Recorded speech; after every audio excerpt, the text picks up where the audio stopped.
So I want to start introducing you to the people who I have the absolute privilege of working with on this project.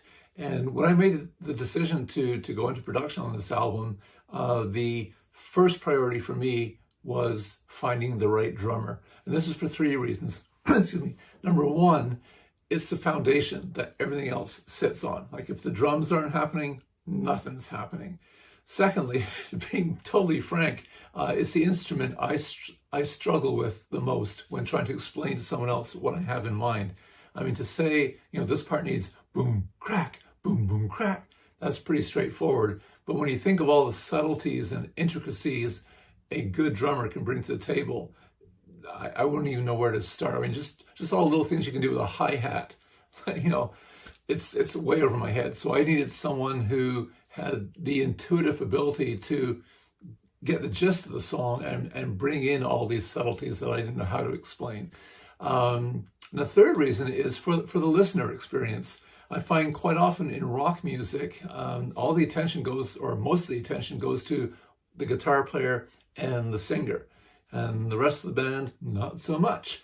I found that for me personally, the music that I've really enjoyed the most is made by bands where everyone gets to shine, where, there is no hierarchy of who's the top guy in the band. Like, they're all great players.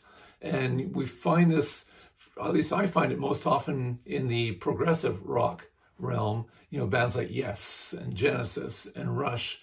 But when I look at two of my most favorite bands outside of progressive rock, they would be Led Zeppelin and The Police.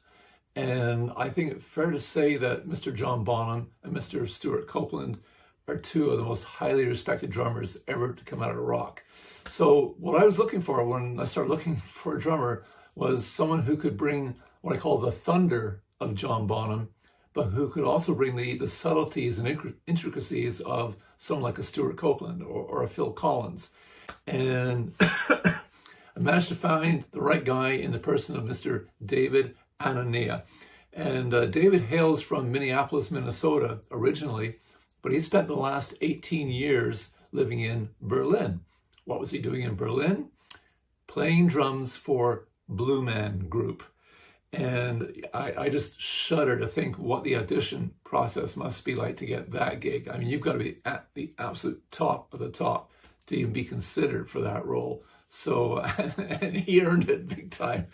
David was introduced to me by a mutual friend in the UK. And when I started taking a look at some of the videos David had posted, he'd throw up a medley of Yes songs or Genesis songs, like really tricky stuff, and just nail it.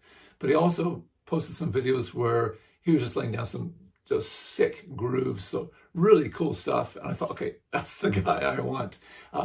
In the first comment beneath this video, you will see I've put in a link to a sample of David playing. Do check it out. On a personal note, I have to mention that in addition to being just an amazing player, he also happens to be a great human being. I mean, this is a guy at the absolute top of the game. He's performed in front of the Queen at a Royal Command performance, and he's used to playing with other people who are also at the top of the game. And then I walk in the door and, like, rookie beyond belief in terms of working in the modern digital recording world. I mean, I was clueless, and collaborating with people thousands of miles away where you're playing to a click track so everything syncs up. I really struggled with it. And there was a couple points where I thought he was just going to absolutely fire my ass.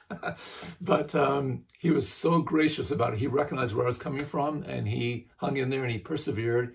And we now have drum tracks complete on the first two tunes. So we're just getting the rest of the stuff in, and then I'm going to start sharing that with you.